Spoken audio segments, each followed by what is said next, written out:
to this meeting of the Dunedin City Council. Welcome to councillors, to staff, the public and the media.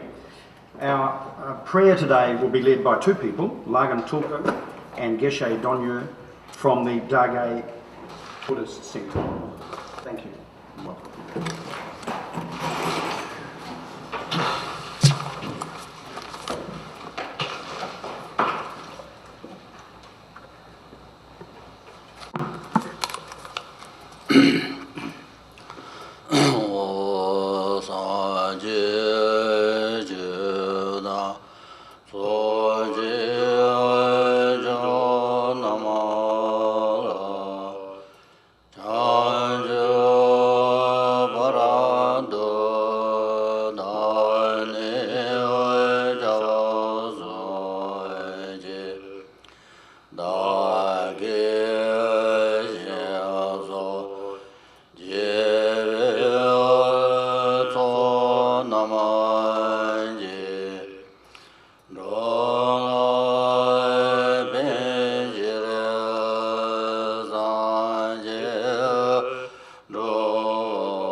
Okay, we'll go straight on to public forum, and our first speaker is Rhys Owen, who's going to talk to us about freedom camping. Welcome, Rhys.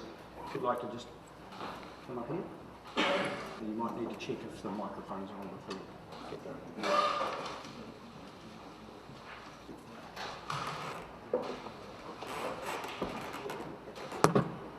Hello? Okay. Just take a second. Thank you. So, the floor is yours.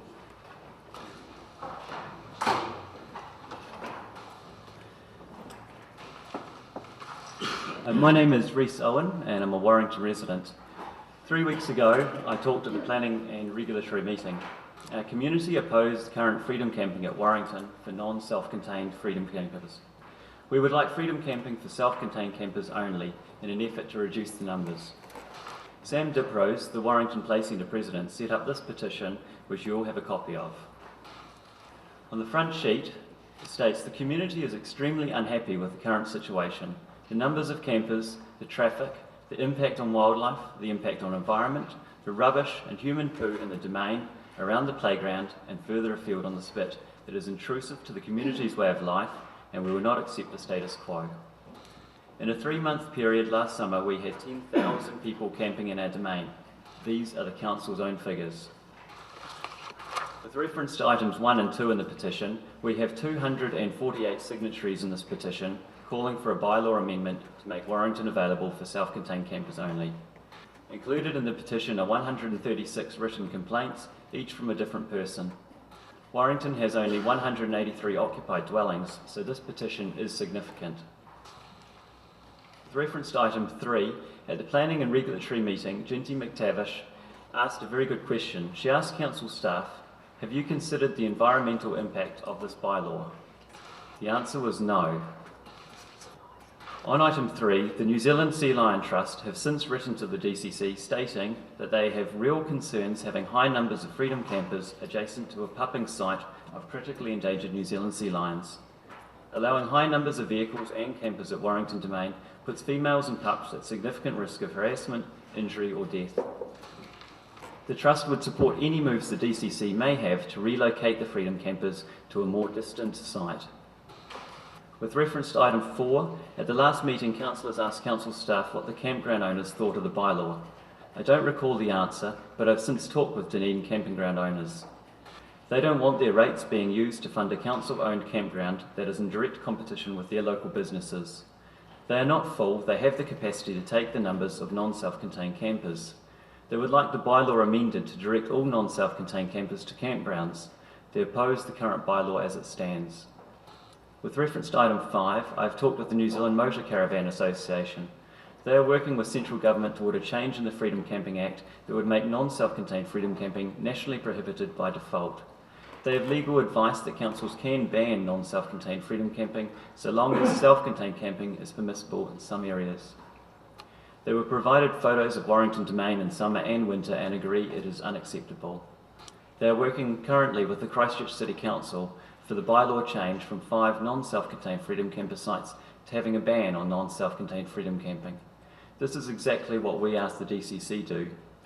Christchurch City Council's freedom camping sites have experienced exactly the same issues as Warrington is experiencing, and for that reason they are banning non-self-contained freedom camping. With reference to items 6 and 7, there are comments to come from the King's High School and Puketeraki Marae in support of the ban on non-self-contained freedom camping in Warrington. With reference to item 8, this is a list of councils that allow freedom camping for self-contained campers only. Currently, 70% of councils nationally have banned non-self-contained freedom campers, and more are moving towards this. Most recently, Christchurch City Council and Waitaki District Council are moving toward self-contained freedom camping only. In conclusion, if the Council does plan to continue with non-self-contained freedom camping at Warrington, I believe Council should consider its obligations under the Resource Management Act. There are clear environmental concerns not considered, cultural concerns not considered, and community opposition to the overwhelming numbers of campers. We believe a ban on non-self-contained freedom camping in Warrington is the only solution to control numbers. A reduction in size or modifications to the domain will not solve the problem because the numbers of campers will still come to the site. The solution we offer to the Council is to direct the non-self-contained campers to campgrounds that we know have the capacity and appropriate facilities. I believe that the NZMCA and Christchurch City Council staff will be able to help DCC staff with amending the bylaw if this is directed by you, as we ask, because they are currently going through the same process. We ask that this is actioned immediately so that the bylaw amendment is in place before the summer, so that Warrington community doesn't have another awful summer. Thank you. Thank you, Rhys. You have to take a question? Yeah. Councillors, questions. Councillor Vanders. Thank you very much for coming and giving us all this information, and the people that voted for the petition as well. The percentage of not self-contained vehicles as opposed to the self-contained ones, do you have a rough idea what that might be? I'd say 95% non-self-contained, 5% self-contained, roughly in that way. And the photos would seem to bear that out. What is your feeling, or what is your proposal, if you like, for the 95% that will no longer be at Warrington if this is acted upon? Well, looking around nationally, where other councils have prohibited non-self-contained, those campers obviously are going to campgrounds. I've toured around the North Island in the in a camper van, and that's what we found. We found that it was a great setup for self-contained vehicles, for camper vans, and all the other vehicles were going to campgrounds. So Dunedin campgrounds do have the capacity to take these campers. Their rates are only about $12 a night per person. It's quite reasonable, and as I say, they've got the capacity, so it just seems good that the council should promote our local businesses, our campgrounds, which are located near shops and bars and restaurants. It makes sense financially and for the benefit of all that these guys go to campgrounds. Thank you. And just a final question. The photos didn't seem to show much in the way of rubbish. I noticed a few plastic bags and some stuff on tables. Have there been any serious issues with rubbish being left? And if so, who has cleaned that up in Warrington, in your experience?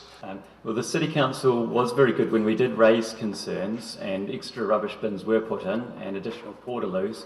Our main concerns were with the loss of our recreational sports area. So we have just one big sports area, and that was totally taken over summer. The community couldn't use that area, and now it's winter, it's turned into a muddy area, so we can't use it again.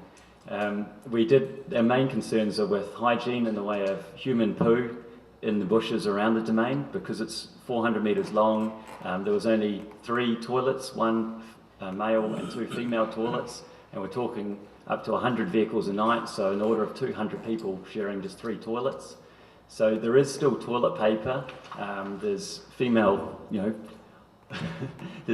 was a tampon my 8-year-old son found in a tree that at the base of a tree he climbs. There is still human feces in and around the domain, so that's our main concerns, the loss of our sports area and also obviously the hygiene issues. Councillor Kell. I have sympathy with where you're going with this petition.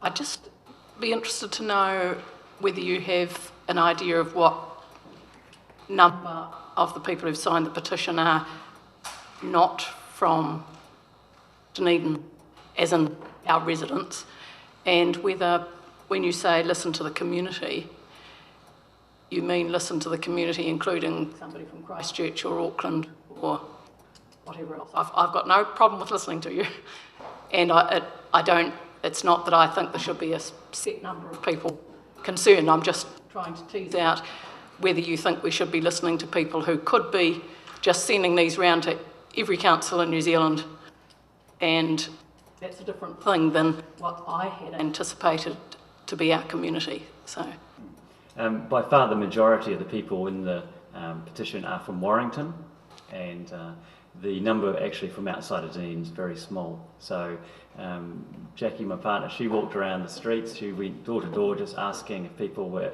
interested in signing the petition, and she went on the main routes where the camper van, the campers drive in, and she found just one person that wouldn't sign it out of all the people on that route. All the others were passionately in support of reducing the numbers. So it is definitely majority of our community that oppose what's happening. and when you say our community, you mean the Dunedin? I mean Warrington as the community, And Dunedin, it counts to the rest of us in Dunedin too, is it? I'd imagine so. Obviously, it's a problem that hit McAndrew Bay a few years ago, and then obviously controls were put in place there, and then it moved on to Warrington. I'm sure if it was closed in Warrington and council found another location in another community, Middlemarch or Mosgiel or somewhere, I'm sure that community would suddenly jump up and down as well. So yeah, it's definitely it's a nationwide issue, and it is a Dunedin issue. Councillor Vincent Pike. Thank you. Thanks for this material. Have you made these representations to your community board? And if so, what's their response? No, this petition only was set up 2 weeks ago. So no, the next community board meeting is on Wednesday. I have talked to our community board a month or so ago, raised the concerns. The community board are well aware of the numbers of campers. It was raised in summer, and our community board did a brilliant job. They went out there, started in February, counting every vehicle every night. So yeah, the community board's well aware of the issues. Are you taking this to them this week at the meeting? I will do, yep. There's two of the representatives sitting at the back there, so yes. Councillor McTavish. Kia ora and kia ora, Reece. Thanks for all your research. My question relates, I've subsequently met with another resident of Warrington who had a similar but slightly different proposition, I think. And one of the things which was raised by him was the importance of, I guess the space has in the past been used for school groups to go and come and tent for a night or something like that. Obviously, this would preclude them from doing so, or is that the intention? Or do you see another way to cater for them? I mean, one of the things that I did discuss with this other resident was the possibility of there being a booking system available for people who, for big groups that did wish to use the reserve on occasion for those activities. But you've probably thought about this, and I'm keen to hear your thoughts. Interestingly, the City Council already has in place a system where anybody can apply for a permit from the Parks and Recreation Department and can get a permit to Freedom Camp. So even if the council did bring in a bylaw, well, amend the bylaw to ban non-self-contained freedom camping, a family who's traditionally camped in Warrington, say, lower socioeconomic area, they can't afford to go to campgrounds, they could apply for a permit to camp at Warrington Domain or any reserve in Dunedin, and the same goes for any school group. So bringing in this bylaw, it does bring in a nice clean rule, and yes, there is still availability for other groups to be able to carry on. So your submission isn't that we should be amending that rule to preclude those people from using the domain, simply that they need to go through that process? Correct. Yep. Thank you. Yep. I think it's a very good situation. I can totally understand that some people can't afford to go to campgrounds, New Zealand families, and there are people who have got historic cultural history of camping there, and as you say, school groups should be able to apply for it. So totally agree with this just applying to freedom campers coming in masse, and that one-off occasional permits could be issued for people to freedom camp. Councillor Noon. Thank you, Worship. I'm interested, Reece, in the way the question was posed to the signatories. Was the question to sign the petition along the lines, would you like to see a ban on freedom camping, non-self-contained vehicles on the Warrington domain, or was it worded in some other way? And why I ask the question, I look at the responses. I've just quickly looked, and a number of responses talked about the inadequacies of the domain infrastructure, of which the council are aware of and are putting measures in place to deal with. So how was that question asked, that initial question?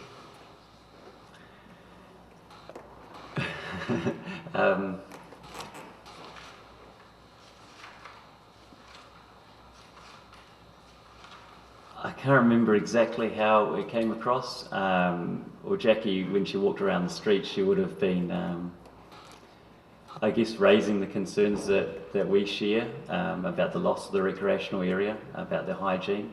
And in the way of the responses, I guess that the responses are probably the best way to gauge what the community were answering, because then you can read exactly what their concerns are. Through the Worship, so can I assume the question wasn't worded in a way as the petition is headed, ban non-self-contained freedom camping in Warrington? Originally it wasn't. Originally it stated ban freedom camping in Warrington, and we had to correct that because we don't want a total ban on freedom camping in Warrington. We've always accepted some freedom camping. We just want to reduce the numbers, and the way we see that it would be best to reduce the numbers would be to reduce it to self-contained only. And would you acknowledge that you attended the planning and regulatory meeting, in fact spoke at the public forum, and you would have noted the motion that was, or several motions that were passed as recommendations to staff or direction to staff? You'd acknowledge that there are a number of requests of staff to look at dealing with the issue over the next few months before the next season? I totally understand that. I'm fearful that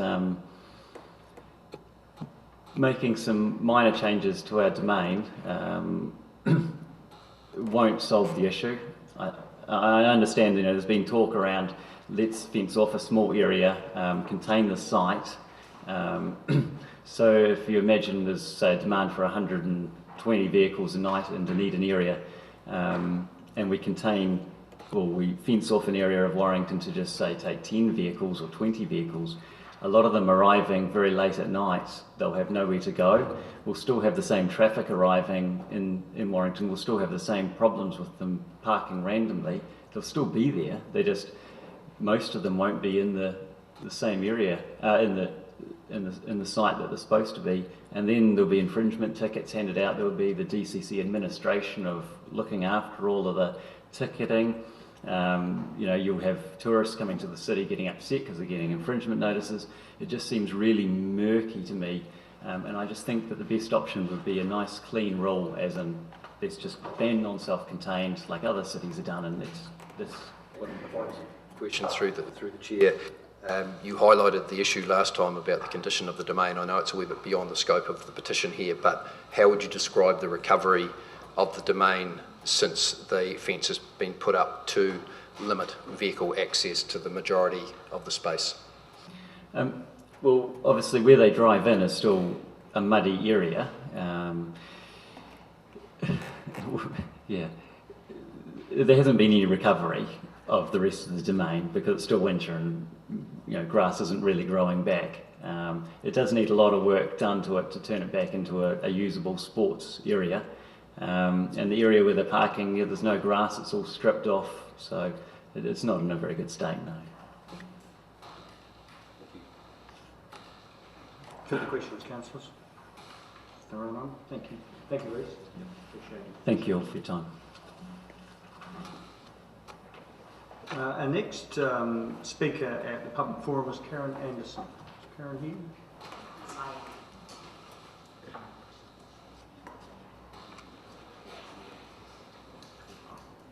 Welcome. Give these to Carol on the mouthful.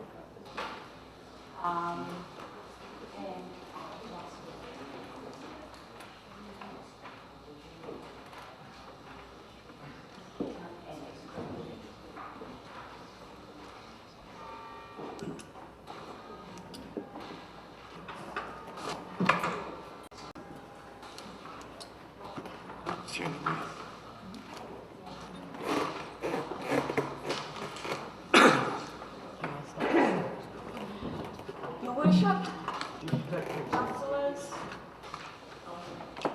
I'm here to speak to you about the proposed amendments to the not yet in effect dog control bylaws.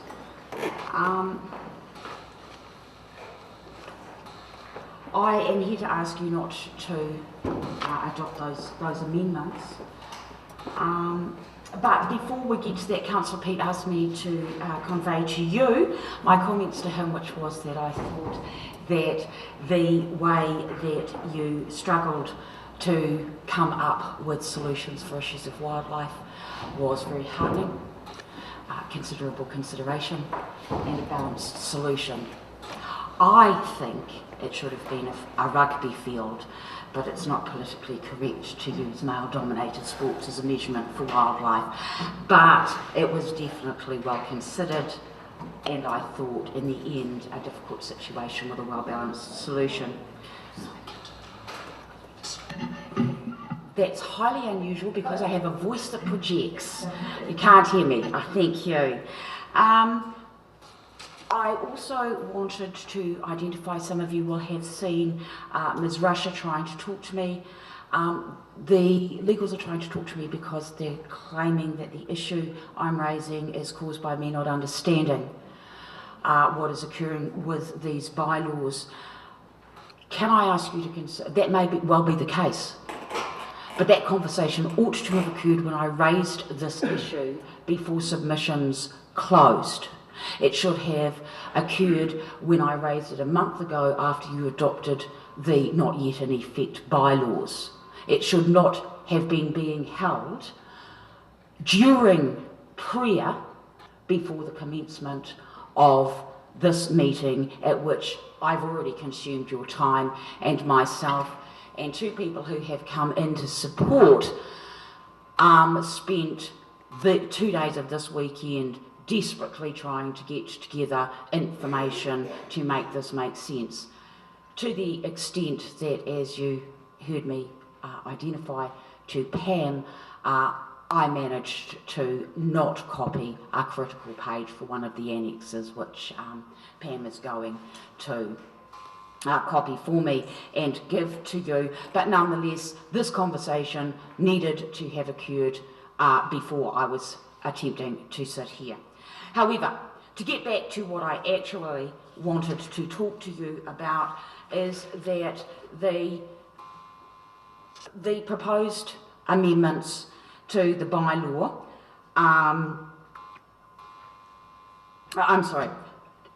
the core issue starts with dog owners are legally obliged to provide off-leash areas for their dogs, are legally obliged to exercise their dogs off-leash. The proposed amendments will confirm the earlier significant amendments to the achieved... I'm sorry, this thing is just... Is there something you can do about this microphone? Because every time I move to look at somebody, I move out of the thing. You just can't... Well, the only thing you can do is stick close to it. Thank you, Sir. Okay. The amendments proposed today will confirm the undisclosed removal of previous off-leash areas and obstruct the satisfaction of that legal obligation. I am referring to areas that were not disclosed, consulted, considered and decided as part of the process you have just been through, and that resulted in the bylaws you adopted last month, are all naturally resulting from that process. These areas have been lost to dog owners as a consequence of the failure to disclose the intention to remove access to off-leash access to tracks and reserves. It affects areas that are relatively unknown because using them means that dog owners don't conflict with areas of high levels of human activity or with wildlife, so nobody thought about them. But more than 50% of the submitters on the proposed changes did think about that, even though they were not asked the question. And even though they weren't asked that question, they told you there is no requirement for dogs to be permanently on leash, and dogs need to be off leash, and we need to be providing those areas by retaining the ones that we had until last month, last minute, undisclosed, not publicly available for scrutiny maps, completely reversed that position. This is not about providing for dogs and dog owners' legal obligations alone, sir. It is about the democratic process of good government. And I saw you consider in micro detail the changes that you thought you were making.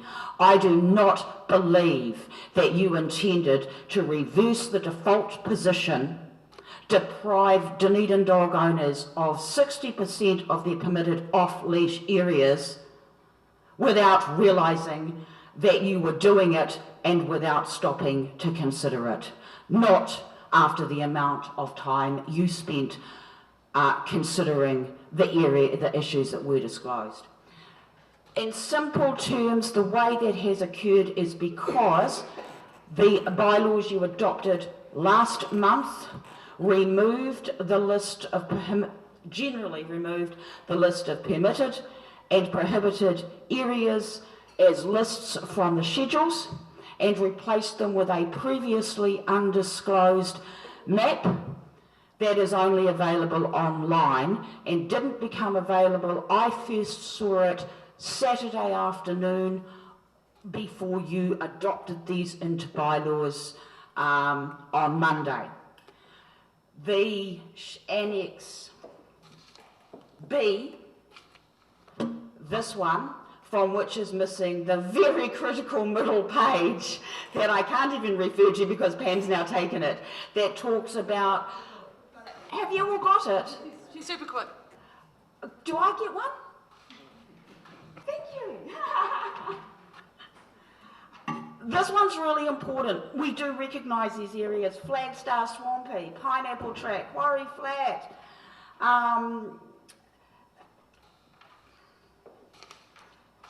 They were all, if you looked at the maps, suddenly deemed on leash only or prohibited. At the same time, your interactive maps, as I discovered on Saturday afternoon, have a pop-up which is to the right in my copy of my written submission. And again, I do apologise for the quality of reproduction. All dogs must be on leash, unless areas are shown as yellow or green. Yellow is a hunting permit on the interactive maps, unless that's also been changed in the last month, and green is go on leash. The default position created by what was Clause 5 and is now Clause 6 is dogs may be off leash in public places during the hours of daylight, unless prohibited. Off leash unless prohibited.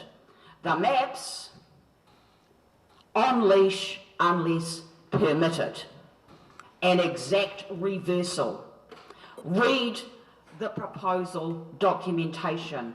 Read the submission documentation. There is no statement to the public. This exact reversal was exactly what you intended to do. Yet I remind you, more than 50% said, don't do it. The proposed amendments will explicitly confirm the map, removing that 60% of permitted off-leash areas that I have listed here. It will ask you to commit the second significantly undisclosed act of amending Clause 6 to explicitly remove the daylight hours off-leash unless prohibited clause. It talks about replacing it, but it is replaced fairly much with on-leash unless permitted, sir, an exact reversal. I'm asking you not to adopt them.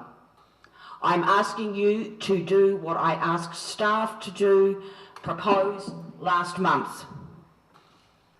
Keep it simple. And I put it in the box at the bottom. Instead of chasing fixes for maps that will never fix the issue, they were never disclosed and made significant changes, reinstate the existing lists. They've been working for 2 years. You didn't even have any knowledge of how many areas they applied to because we've been using them so responsibly. Avoid further disclosure issues by not reversing the default position. Leave Clause 6 as it now is alone, sir. But the maps are fantastic. There are issues of usability for people who only have online access. I didn't see any facilities for people who use disability assist software or who are vision limited. But the core idea behind them is fantastic. Ms Anderson, can I ask you to wind up now because you've had double normal time? Thank you very much, sir. And my final and closing sentence is, don't make bylaws using undisclosed maps. Let the maps be as fantastic as they could be. The maps should be information, not regulation. Thank you. Are you happy to take questions? If anybody has any questions after that time, sir. Yes. Questions? Councillor Wilson. Thank you, Karen. Can I just go to the one page that Pam did hand out that you've got now in front of you? I just want to check my reading of this, and I haven't had a chance to go through your information. Should each of those columns have a heading? And the first one, the one that she handed out that you got copied. Yes, and that's page. Thank you very much. It's an excellent question, Councillor Wilson, isn't it? If I understand your question correctly, in fact, that's page 2 of a 3-page document, and the first page has the headings on, and I apologise, it could have been more easily laid out. I printed this at 2 o'clock this morning. It was only 2 days' time, so I apologise. Does that follow, Councillor?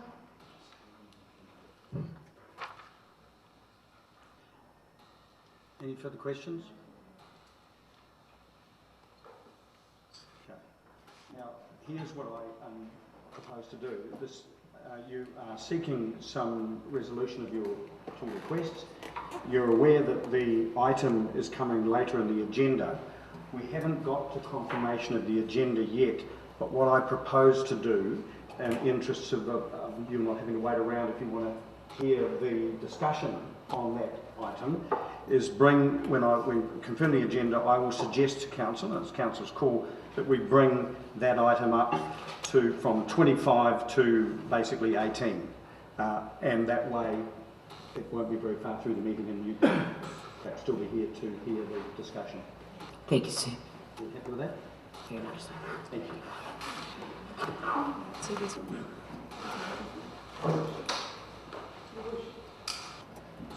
Sorry. So we have a person coming over who'd planned to be here for the item being at the last or second to last matter for council. If councillors were minded to bring that item forward, I will just check how quickly they can be here so that you can be advised of that when you're making that decision. That would be good, because we've still got another submission, so there's time to find that out before council has to make a call on it. Thank you. Okay, our remaining speakers are Jared Colling and Alistair Morrison from the Waikawaiti Community Board. Welcome, gentlemen.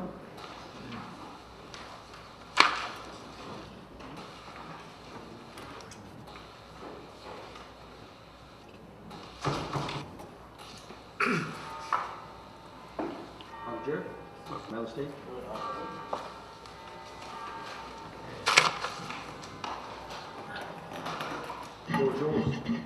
Thank you, Your Worship. It's not too often that Alistair and myself tag team, but we'll do it today. Your Worship, councillors, Chief Executive and staff, members of the public, don't intend to try and respond to the petition that you've received today, in as far as that we have not seen it. What I do, however, wish to do is ask council, as would be seen as normal practice, to pass the petition back to the community board, and we will be asking staff to give us comment on the matters raised by the individuals within that petition. When I presented to the Planning and Environment Committee just a few weeks ago, I said that we need to be mindful that we don't throw the baby out with the bathwater. That comment still stands. Whether the Dunedin City, other TLAs throughout New Zealand, or the government like it or not, freedom camping is a growing part of the tourism industry. And in my view, it is part that we should embrace. A couple of comments on the petition itself. You will have heard Reece say that when they were canvassing through the community, the question that was asked was subtly changed as they started going through the community. It changed from let's keep the freedom campers out to let's allow some freedom camping. Let's limit the numbers. That's an approach council has been considering already. Council is actively, as I understand, looking for alternative sites to take the pressure off the likes of Warrington. Council staff are looking closely at how the site should be administered. There's been a comment about the loss of the sporting field at Warrington. It's a recreational reserve. It has no defined sports grounds. Alistair will contest himself that freedom camping doesn't generally happen at the time when the community wish to use that facility for those activities. There might be a need to adjust things so that there's a better coexistence. There might be a need to adjust things to ensure that we can accommodate slightly less numbers. One thing the community has been adamant about is the facilities are not adequate, and council needs to give its mind to putting adequate facilities in place. Alistair. Hello, good afternoon. It was the 3rd of February when Reece Owen sent an email to all the board members with some photographs about the number of vehicles in the domain. And the 3 community board members who live locally, 2 of us in Waitati and 1 in Warrington, we went down there and had a really good look. And over the next 2 or 3 weeks, we spent an awful lot of time with staff looking to alleviate some of the problems. The problem with toilets was understandable. The domain's rather a long one, and we knew that a lot of these campers were starting to arrive late at night. There was no adequate signage there, and for people who went down the far end and didn't know where the toilets were, they seemed to be using the bushes. We ended up with staff putting in 4 portaloos at the far end, and we've had no complaints at all about any misplaced toilet residue since then, and that goes back to the middle of February.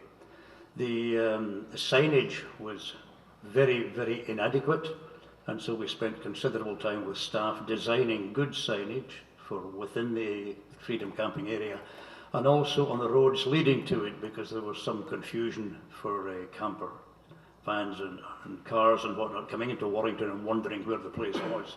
So that's all been resolved now.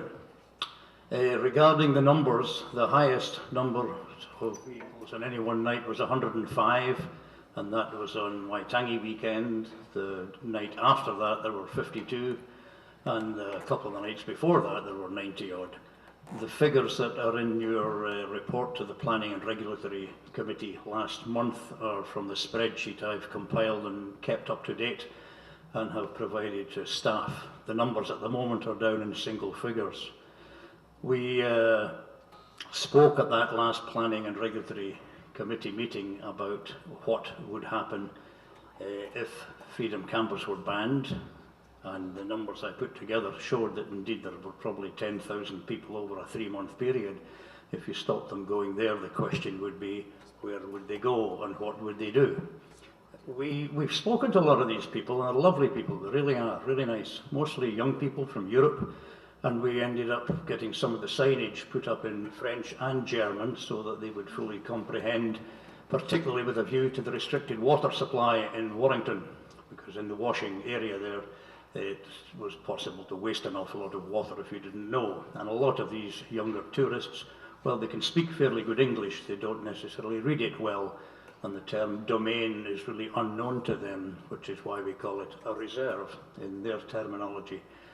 We found in that early part of February regarding the sea lions, there was indeed a baby seal there, and it was having a lovely time underneath a white camper van, and it was there peeking out at everybody, and we pointed out to the people that indeed there is wildlife around. There are signs around the area pointing this out, and apparently mummy seal would go out to sea during the day and go fishing, and then come back about 3 and 4 in the morning looking for baby and barking rather loudly and waking everyone up. But there was no damage to the wildlife that we know of. People are looking after it, and people are fascinated by it. So the people are not causing a problem. There are a lot of them, far more than anybody ever thought. Most of them are away during the day, so the community are not being deprived of the area for whatever they want to do. As Gerard said, we have not yet seen the petition or seen the names of it, on it rather, but it would be interesting to know how many of the people on there actually use the grassy domain area as a recreational area. We'll have a look into that. We do have a board meeting on Wednesday. So all in all, we fully understand where Rhys and his wife are coming from, because they live right next door to it, and they have concerns regarding their little children. I'm not sure that it's completely a community concern, and we will have a look at that. But from a starting point of the 3rd of February, I think we got things fairly well under control over the last few months. Happy to take questions? Yes. Councillors, questions? Councillor Nook. I was hoping someone else would have asked one, but I asked Rhys about the condition of the park. I didn't tell him that I was down there on Thursday, but what's your, and probably a question for Alistair, what's your opinion of the recovery of the grass reserve, well, the grass in the reserve? I've got a couple of photographs I'm going to be sending through to staff where they've put up the temporary orange fence. I think we could probably move it about 5 or 6 metres, but there are some potholes there that just need filling up. Grass is starting to come through again because the weather's been unseasonably warm, and by bringing the fence further to the north by about 5 or 6 metres, the whole lot will probably be reinstated well. The actual area of the entrance gate really never was grass, and it isn't going to be, so I think staff have got some ideas about how they're going to protect that. Question for you, Your Worship. The board chair and deputy chair have asked for this petition to be referred to them for their consideration on Wednesday night. Confirm the agenda. Would you like me to add the item so essentially we can just move that very quickly and deal with it on the basis that Rhys may or may not? He has said he'll be there at the community board meeting, but I think it's important that we refer it as been requested, but Gerard may. I'm quite happy with that. Thank you. If I may, through the Mayor, I don't know that I asked as Chair that we'd be considering it on Wednesday night. With a petition of this size and the community that it represents, I'd want the community to have full knowledge that it's going to come onto the agenda. So I'm asking that you pass it back to the board and that the board will consider it not at this week's meeting. We'll receive it again from Reece, I dare say, but at the next meeting following staff comment.